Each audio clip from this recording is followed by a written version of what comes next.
C'était la dernière fois qu'ils se rencontraient physiquement. Ces images remontent à 2015. Joe Biden était à cette époque vice-président de Barack Obama.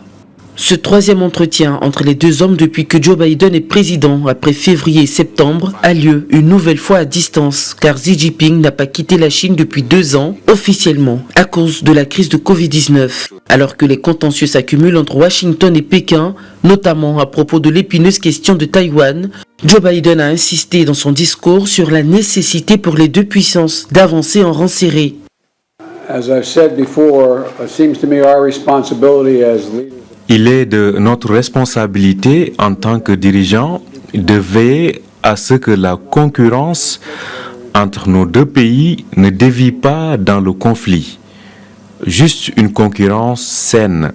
Nous devons établir des garde-fous de bon sens pour être clairs et honnêtes là où nous ne sommes pas d'accord et travailler ensemble là où nos intérêts se croisent, en particulier sur des problèmes mondiaux vitaux comme le changement climatique.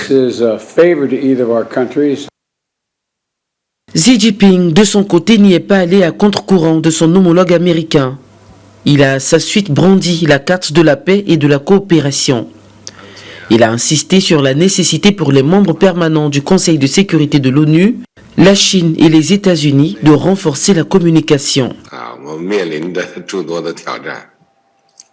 Monsieur le Président, je suis prêt à travailler avec vous afin de parvenir à un consensus, prendre des mesures actives et faire avancer la Chine et les États-Unis. Les relations avancent dans une direction positive. Cela pourrait faire avancer la noble voie de la paix et du développement dans le monde et sauvegarder un environnement international pacifique et stable.